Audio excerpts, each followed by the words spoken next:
निवडणुकीत पैशाचा पाऊस पडेल, सत्तेचा माज आहे, उद्धव ठाकरे यांची सरकारवर टीका.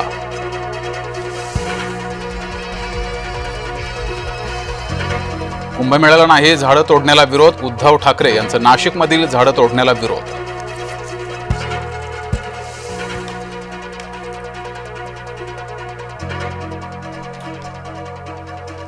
हिंदुत्वाच्या नावाखाली भ्रष्टाचार सुरू, भाजपाचं हिंदुत्व थोतांड, उद्धव ठाकरेंचा भाजपावर घणाघात. घोषित स्थानिक निवडणुका थांबवणार नाही, सर्वोच्च न्यायालयाची स्पष्टोक्ती. नगर परिषद आणि पंचायत समितींच्या निवडणुका ठरल्याप्रमाणेच होणार. जिल्हा परिषद आणि महानगरपालिका निवडणुकीच्या घोषणेचा मार्ग मोकळा, सर्वोच्च न्यायालयात सुनावणी आता 21 जानेवारीला. स्थानिक निवडणुका 1 वर्ष पुढे ढकला, ओबीसी आरक्षणाला हात लावू नका, ओबीसी नेते लक्ष्मण हाके यांची मागणी. काँग्रेस उमेदवार प्रफुल्ल गुडधे यांची याचिका सर्वोच्च न्यायालयानं फेटाळली. ईव्हीएमवरील निवडणूक रद्द करण्याची केली होती मागणी. मुख्यमंत्र्यांचे खासगी सचिव विद्याधर महाले अडचणीत येण्याची शक्यता, महाले यांच्या विरोधात निवडणूक आयोगाकडे तक्रार, राज्य निवडणूक आयोगानं दिले चौकशीचे आदेश. खातील त्यांचं मटण पण दाबतील आपलं बटण, शिंदेंचा पॅटर्न वापरून बिहारमध्ये विजय मिळवला, गुलाबराव पाटलांचा भाजपावर निशाणा. 100व्या साहित्य संमेलनासाठी शिंदे पवारांमध्ये चुरस, एकनाथ शिंदेंना साहित्य संमेलन हवंय, ठाण्यात संमेलनाच्या पुण्यात आयोजनासाठी अजित पवार आग्रही. चौकशी समितीचा निकाल येईपर्यंत वाट बघा, कथित सिडको जमीन गैरव्यवहार प्रकरणावर शिरसाडांचं वक्तव्य. फरार कृष्णा आंधळेच्या शोधाबाबत अहवाल सादर करा, बीड कोर्टात झालेल्या सुनावणीत कोर्टानं खडसावलं. रायगडमध्ये महायुतीमध्ये सुनील तटकरेंनी मिठाचा खडा टाकला, शिवसेनेचे आमदार महेंद्र दळवी यांचा घणाघात.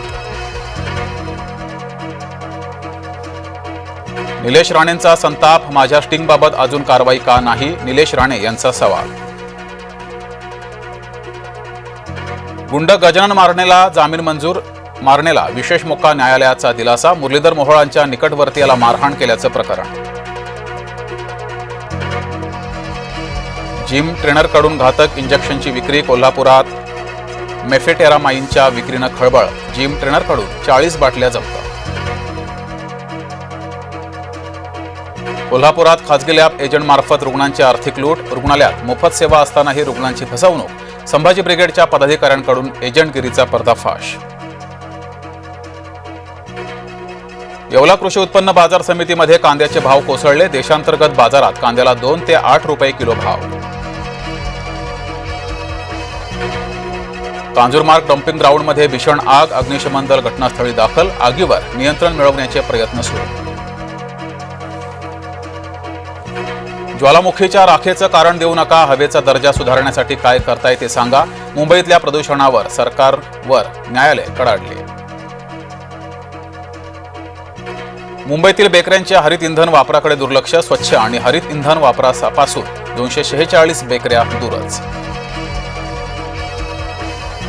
वृक्षतोडीच्या विरोधानंतर महापालिकेनं एक पाऊल मागे घेतल्याची चर्चा, तपोवनात काही झाडं वाचणार, नाशिक महापालिकेमधील सूत्रांची माहिती. मुंबई पालिकेचे नवे जाहिरात धोरण, घाटकोपर होर्डिंग दुर्घटनेनंतर 18 महिन्यांनी नवे जाहिरात धोरण. पुण्यात 6 ते 7 वाहनं एकमेकांना धडकली, येरवड्याच्या गोल्फ चौकाजवळची घटना.